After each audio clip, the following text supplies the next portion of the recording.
بسم اللہ الرحمن الرحیم۔ السلام علیکم دوستو، دنیا بھر کی خبروں میں آج آپ سنیں گے، لیکن اس سے پہلے اگر ہو سکے تو لائک اور سبسکرائب کا بٹن ضرور دبا لیں۔ شکریہ۔ امریکہ اور یورپ کے درمیان بڑھتے ہوئے تناؤ کے درمیان واشنگٹن پوسٹ نے انکشاف کیا ہے کہ یورپ سے تقریباً 20,000 امریکی فوجیوں کو واپس بلایا جا سکتا ہے۔ واشنگٹن پوسٹ لکھتا ہے کہ یورپ کو توقع ہے کہ امریکہ براعظم سے اپنے ہزاروں فوجیوں کو واپس بلا لے گا، جبکہ ان فوجیوں کو سابق صدر جو بائیڈن کی انتظامیہ نے یوکرین میں جنگ کے آغاز پر یورپ بھیجا تھا۔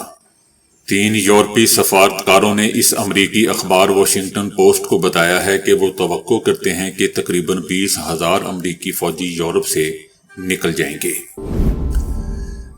امریکی صدر ٹرمپ اور یوکرینی صدر کی جمعے کو ہونے والی ملاقات پر امریکی قومی سلامتی کے مشیر کا کہنا ہے کہ یہ واضح نہیں تھا کہ یوکرینی صدر کی نیک نیتی سے بات چیت کے لیے وہ تیار تھے۔ ان کا کہنا تھا کہ یہ قطعی طور پر غلط ہے کہ یوکرینی صدر کے ساتھ اوول آفس ملاقات گھات لگا کر کی گئی۔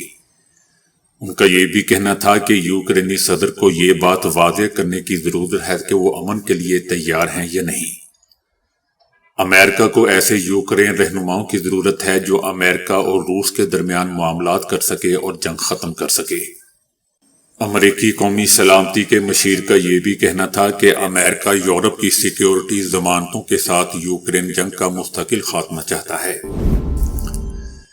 ایران کے نائب صدر محمد جواد ظریف نے اچانک اپنے عہدے سے استعفیٰ دے دیا ہے۔ استعفیٰ دینے کے بعد جواد ظریف نے انکشاف کیا کہ انہیں اور ان کے خاندان کو شدید الزامات، دھمکیوں اور توہین آمیز کا سامنا تھا۔ ان کا کہنا ہے کہ ایران کی عدلیہ کے سربراہ نے انہیں مستعفی ہونے کا مشورہ دیا، جس پر عمل کیا۔ جواد ظریف 2013 سے 2021 تک دوستو حسن روحانی کی حکومت میں وزیر خارجہ رہے۔ انہوں نے ایران اور عالمی طاقتوں کے درمیان جوہری معاہدے میں اہم کردار ادا کیا تھا، جس کے باعث وہ عالمی سطح پر ایک نمایاں سفارتکار سمجھے جاتے ہیں۔ ان کے استعفے کو ایرانی سیاست میں بڑی تبدیلی قرار دیا جا رہا ہے اور مبصرین کا کہنا ہے کہ اس کے اثرات ایران کی داخلی اور خارجی پالیسی پر بھی پڑیں گے۔ سعودی سینٹرل بینک ساما نے تمام مقامی بینکوں کو ہدایت کر دی ہے کہ وہ کسٹمرز کے ساتھ رابطے کے لیے واٹس ایپ اور دیگر میسیجنگ ایپلیکیشن کا استعمال بند کر دیں۔ سینٹرل بینک نے ان ایپس کو غیر محفوظ اور ناقابل اعتماد قرار دیا ہے اور بینکوں کو ہدایت کی ہے کہ وہ متبادل اور محفوظ مواصلاتی ذرائع استعمال کریں۔ سعودی سینٹرل بینک نے تجویز دی ہے کہ بینک لائیو چیٹ بوٹ یا اپنی ویب سائٹ اور ایپلیکیشن میں محفوظ میسیجنگ سروسز فراہم کریں۔ اس کے ساتھ یہ بھی ضروری ہوگا کہ صارفین کے ذاتی ڈیٹے کی حفاظت کے تمام تقاضے پورے کیے جائیں۔ سعودی بینکوں نے عوام کو خبردار کیا ہے کہ فراڈیے سوشل میڈیا پر جعلی خیراتی ادارے یا معروف شخصیات کے نام پر مالی امداد کا جھانسا دے کر لوگوں کو لوٹ رہے ہیں۔ سعودی بینکوں نے زور دیا ہے کہ صارفین کسی بھی قسم کی ادائیگی سداد سسٹم کے ذریعے کریں جو کہ تمام سعودی بینکوں میں دستیاب ہے اور مکمل طور پر محفوظ ہے۔ اگر کوئی فراڈ ہو جائے تو فوری طور پر متعلقہ بینک کو اطلاع دیں تاکہ ضروری اقدامات کیے جا سکیں۔ یوکرین سے اظہار یکجہتی کے لیے ایک منعقدہ اجلاس میں یورپی رہنماؤں نے اس بات پر اتفاق کیا ہے کہ جنگ جاری رہنے تک یوکرین کو فوجی امداد فراہم کی جاتی رہے گی اور روس پر اقتصادی دباؤ میں اضافہ کیا جائے گا۔ اجلاس، جس میں کینیڈا، فرانس، جرمنی، اٹلی اور دیگر یورپی ممالک کے سربراہان، نیٹو کے سیکرٹری جنرل، یورپی کمیشن اور یورپی کونسل کے صدور شریک ہوئے، جس میں فیصلہ کیا گیا ہے کہ جنگ جاری رہنے تک یوکرین کی فوجی امداد جاری رکھی جائے گی، روس پر اقتصادی دباؤ میں اضافہ کیا جائے گا، کسی بھی امن مذاکرات میں یوکرین کی شمولیت ضروری ہوگی، امن معاہدے کی صورت میں مستقبل میں روسی جارحیت کو روکنے کے لیے اقدامات کیے جائیں گے۔ جبکہ برطانوی وزیر اعظم کا کہنا تھا کہ یورپ اور امریکہ کو ایک دوسرے کے ساتھ کھڑا ہونا پڑے گا اور یورپ کی سلامتی کے لیے ضروری ہے کہ یہ براعظم امریکہ کے ساتھ مل کر کام کرے۔ ان کا یہ بھی کہنا تھا کہ برطانیہ، فرانس اور دیگر ممالک نے جنگ روکنے کے منصوبے پر یوکرین کے ساتھ مل کر کام کرنے پر اتفاق کیا ہے اور اس منصوبے پر امریکہ سے بات چیت کی جائے گی تاکہ اسے آگے بڑھایا جا سکے۔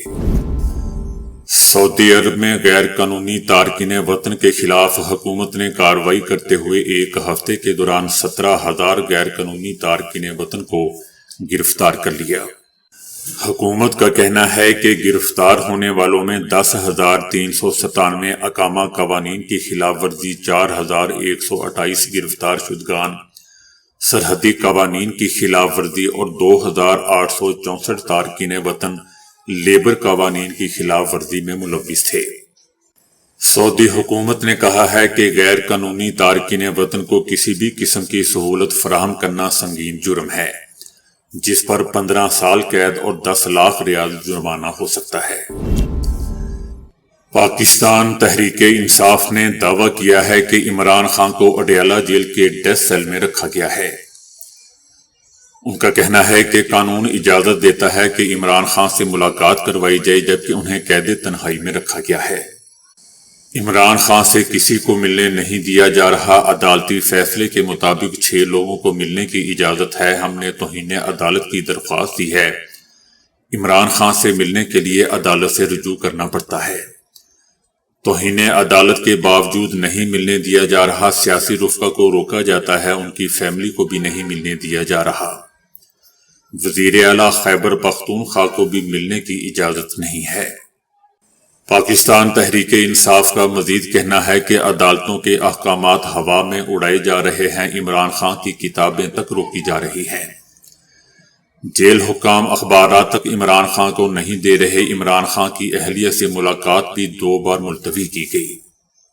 وکالت نامے پر دستخط کی بھی اجازت نہیں دی جاتی۔ ان حرکتوں سے حکومت کی ذہنیت کے بارے میں علم ہوتا ہے۔ حکومت کی ایسی حرکتیں احتجاج پر مجبور کر رہی ہیں۔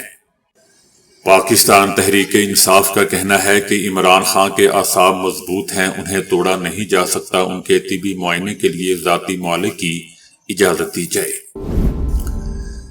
پاکستان اور افغانستان کے درمیان سرحدی مقام طور خم میں دونوں ملکوں کی سیکیورٹی فورسز میں جھڑپ کی دوستوں اطلاعات ہیں، جس کے بعد سے حالات کشیدہ ہیں۔ مقامی لوگوں کا کہنا ہے کہ جھڑپ کے بعد سرحد کے قریب گاؤں باچا مینا کو خالی کروا لیا گیا ہے اور تمام لوگوں کو لنڈی کوتل منتقل کر دیا گیا ہے۔ باچا مینا میں شمواری خوگا خیل قوم آباد ہے اور اس میں افغان شہری بھی شامل ہیں۔ سرکاری افسران کا کہنا ہے کہ یہ جھڑپ نیم شب کے وقت شروع ہوئی اور صبح 6 بجے تک وقفے سے جاری رہی اور اس کے بعد سے خاموشی ہے۔ سرحد پر پاکستان کی جانب سے مزید نفری بھی پہنچا دی گئی ہے۔ یہ جھڑپ دوستو ایک ایسے وقت میں شروع ہوئی ہے جب صرف ایک دن قبل ہی دونوں جانب سے سرحد پر تعینات اہلکاروں کے آپس میں مذاکرات ہوئے تھے اور یہ توقع کی جا رہی تھی کہ 10 دن سے بند سرحد آمد و رفت کے لیے کسی بھی وقت کھل سکتی ہے۔ پاک افغان سرحد گزشتہ 10 دنوں سے تمام تجارتی سرگرمیوں کے لیے بند ہے، جسے مقامی آبادی، تاجروں اور دونوں ممالک کے درمیان سفر کرنے والے افراد کے لیے مشکلات بڑھ چکی ہیں۔ سرحد کی بندش سے تاجروں کو بھاری نقصان ہو رہا ہے۔ بتایا جا رہا ہے کہ افغان حکام ایک متنازع مقام پر چوکی تعمیر کرنے جا رہے تھے، جس پر پاکستان کی جانب سے اعتراض کیا گیا اور پھر اس سے دونوں جانب کشیدگی میں اضافہ ہی ہوتا چلا گیا۔ پاکستانی حکام کا کہنا ہے کہ اب فیصلہ کرنا ہوگا کہ آئندہ یہ راستہ بند نہیں کیا جائے گا اور یہ کہ سیاست اور تجارت کو الگ الگ کرنا ضروری ہے۔ سرحد پر بڑی تعداد میں مسافر گاڑیاں اور دیگر سامان سے لدی گاڑیاں موجود ہیں۔ مقامی افراد کا کہنا ہے کہ اب پاک افغان سرحد پر حالات اتنے کشیدہ ہو چکے ہیں کہ ہر کچھ دنوں بعد سرحد بند کر دی جاتی ہے۔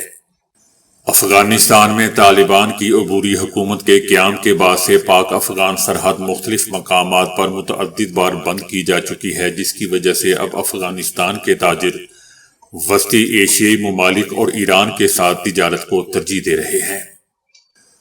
پاک افغان سرحد کی حالیہ بندش سے دوستو وہاں موجود تاجروں کا کہنا ہے کہ صرف پاکستان کی جانب 2500 کے لگ بھگ ٹرک، کنٹینرز اور دیگر گاڑیاں کھڑی ہیں۔ کئی دنوں سے بندش سے تاجروں کو کروڑوں روپے کا نقصان ہو رہا ہے اور اس کے لیے دونوں ممالک کی حکومتوں کو ٹھوس اقدامات کرنے چاہیے تاکہ تجارت کا یہ سلسلہ بغیر کسی رکاوٹ کے جاری رہے۔ کچھ عرصہ پہلے تک پاکستان اور افغانستان کے درمیان کل تجارت کا حجم $2.5 بلین تک تھا اور کوشش کی جا رہی تھی کہ یہ حجم $5 بلین تک پہنچایا جائے، لیکن اب اس میں کافی کمی آ چکی ہے۔ وزیر اعلیٰ خیبر پختونخوا علی امین گنڈاپور بار بار افغانستان کے ساتھ مذاکرات اور اعتماد سازی کے لیے وفود بھیجنے کے متعلق بات کر چکے ہیں۔ وزیر اعلیٰ خیبر پختونخوا کا کہنا ہے کہ سرحد کی بندش کی وجہ سے رمضان کے مہینے میں تاجروں اور ٹرانسپورٹرز کو تکلیف کا سامنا ہے۔ سرحد کا بند رہنا دونوں اطراف کے لوگوں کے مفاد میں نہیں ہے اور اس سے کاروباری لوگوں کے ساتھ ساتھ عام لوگوں کو بھی مشکلات کا سامنا ہے، جس کے پیش نظر جلد سے جلد بارڈر کھولنے کی ضرورت ہے۔ ان کا کہنا تھا کہ ہم بارڈر کھولنے کے لیے اپنی طرف سے کوششیں کر رہے ہیں اور افغان قونصلیٹ جنرل بھی اس سلسلے میں اپنا کردار ادا کرے۔ کوریا سمیت 8 ممالک سے مزید 40 پاکستانیوں کو بے دخل کر دیا گیا ہے، جبکہ 3 زیر حراست ہیں۔ سعودی عربیہ، متحدہ عرب امارات، عمان میں جعل پاکستانیوں کو بلیک لسٹ ہونے پر واپس بھیجا گیا، جبکہ UAE اور ترکیہ سے رہائشی پرمٹ زائد المیعاد ہونے سے اور دیگر الزامات پر 3 پاکستانی بے دخل کیے گئے۔ سعودی عرب میں سزا پوری ہونے اور دیگر الزامات پر 21 پاکستانی بے دخل کیے گئے۔ امیگریشن ذرائع کا کہنا ہے کہ ویزے کی میعاد ختم ہونے پر عمان اور قطر سے 2 پاکستانی واپس بھیج دیے گئے۔ رانا ثناء اللہ کا کہنا ہے کہ اگر دوبارہ کوئی 12 اکتوبر مسلط نہیں ہوا تو پاکستان 2 سال میں معاشی بحران سے نکل جائے گا۔ ان کا کہنا تھا کہ مہنگائی کی رفتار کو حکومت کنٹرول میں رکھتی ہے، مہنگائی کی رفتار کو مزید نیچے لائیں گے۔ رانا ثناء اللہ کا کہنا تھا کہ اگر سچی بات کی جائے تو یہ ایک حقیقت ہے کہ ریاست کے 3 ستون اپنی اہمیت کھو چکے ہیں، صرف میڈیا کا چوتھا ستون ہی ملک کو آگے لے کر چلے گا۔ مخالفین کو کارکردگی کے خلاف کوئی نقطہ نہیں ملتا تو سرکاری اشتہارات کو ایشو بنانے کی کوشش کرتے ہیں۔ تو دوستو، ابھی کے لیے اتنا ہی۔ ویڈیو کو لائک اور شیئر کرنے کا بہت بہت شکریہ۔